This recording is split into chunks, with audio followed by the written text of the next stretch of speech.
Welcome into the PFF NFL Daily. Today, discussing potential roster cuts or trades. Some surprises on the list. Our guy Doug Kyed over at PFF.com, Brad Spielberger at PFF has written about this a little bit. Always happens around training camp, Sam. Not just the guys that are third on the depth chart that are expected cuts or trade candidates, but the unexpected kind. So I want to go through some of the names. To me, the most notable name on the list from Doug over at PFF.com, though, Mike Gesicki, the tight end from the Miami Dolphins. Maybe not a scheme fit for Mike McDaniel and what he wants to do, but I still thought that they might make it work. So Gesicki could be a pretty hot name hitting the market. Yeah, it's a name that makes some sense when you think about what Mike Gesicki is, and he is truly a tight end in name only. He spent 7% of his snaps lined up in line as a true tight end last season. Basically, he was playing wide receiver. But in Mike McDaniel's offense, he's going to have to play actual tight end. He's going to have to block. He's going to have to do tight end things. And that means show some of that blocking ability that has been an issue for him. And, in preseason, we saw a little glimpse of that. He was lining up as a tight end a lot more.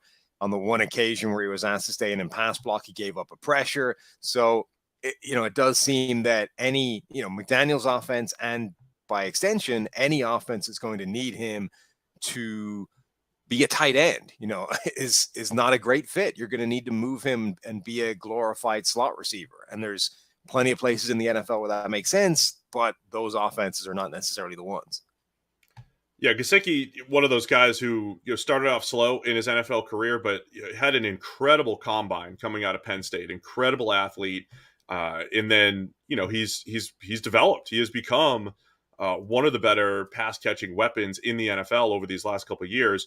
So, who could use a Mike Gesicki on their team? I think when you look at what the Green Bay Packers, we talked a lot about the Packers this offseason and them needing weapons and everything. I think a great fit there where they remember they've had Jermichael Finley types and they've had these move tight ends during Aaron Rodgers' tenure there. I think he could work well there. I think the New Orleans Saints have a whole bunch of run block first type of tight ends on their roster that they could use another big slot type of weapon, like a Marcus Colston in that offense. They've done a nice job, I think, in New Orleans, adding Chris Olave. You got Michael Thomas coming back.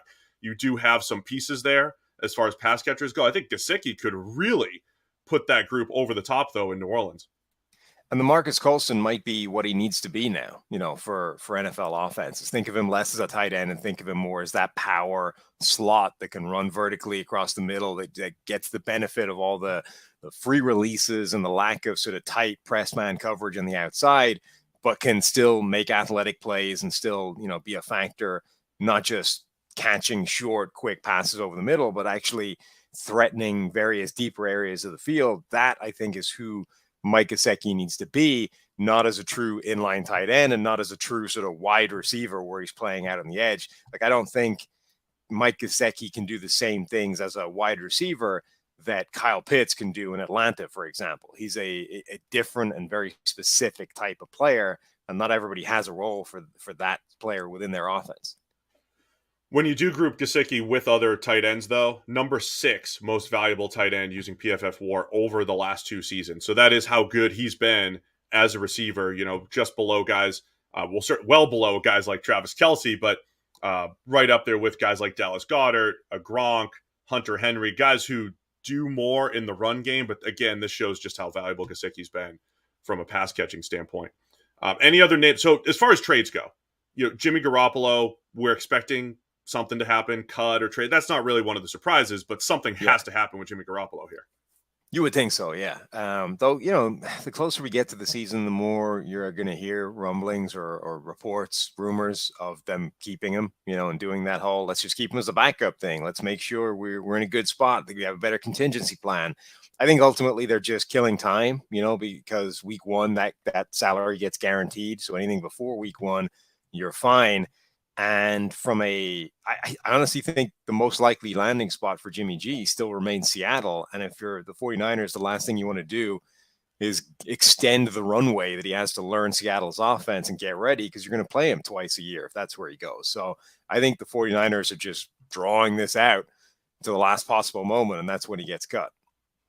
We'll get to a few more names, but first, get ready for the NFL Week 1 action with DraftKings Sportsbook, an official sports betting partner of the NFL. Bet just $5 on any football game and get $200 in free bets instantly. And now everyone can experience the thrill of DraftKings early win promotion. This is incredible. You get up 7 and you win. Bet on any NFL team of your choice, and if your team leads by 7 points at any point during the game, you get paid instantly, even if your team loses. DraftKings is safe, secure, and reliable. Best of all, you can deposit and withdraw your cash whenever you want. Download the DraftKings Sportsbook app now. Use promo code PFF. Get $200 in free bets instantly when you place a $5 bet on any football game. It's code PFF only at DraftKings Sportsbook, 21 plus in most eligible states, but age varies by jurisdiction. Eligibility restrictions apply. See DraftKings.com/sportsbook for terms and resources. Gambling problem? Call 1-800-GAMBLER in Tennessee. Call or text the Tennessee Red Line, 1-800-889-9789 in New York. It's 877-8-HOPE-NY. One per new customer. Minimum $5 deposit and wager for $200 issued as 8 $25 free bets. All right, Sam, any other names that stood out from Doug's article over at PFF.com?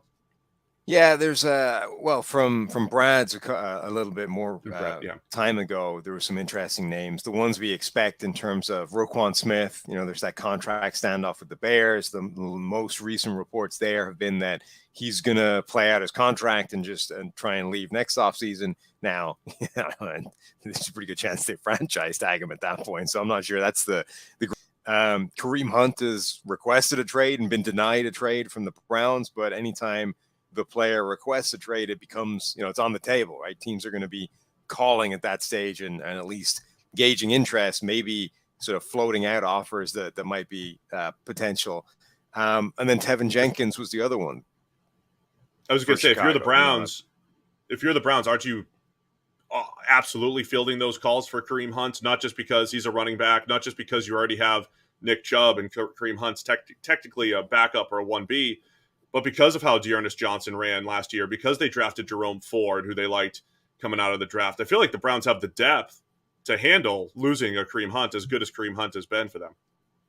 And also, the Deshaun Watson suspension landed 11 games. So if you're the Browns, you probably don't think you're contending anymore. As much as you're going to talk up, hey, we have confidence in Jacoby Brissett, blah, blah, blah. I don't think the Browns, if you're running the math this season, the AFC North, the AFC as a whole, and you're looking at 11 games with Brissett at quarterback before Watson comes back and whatever rust he's got for the first couple of weeks to try and rescue the situation, I don't think you believe you have a great opportunity of winning a Super Bowl this year.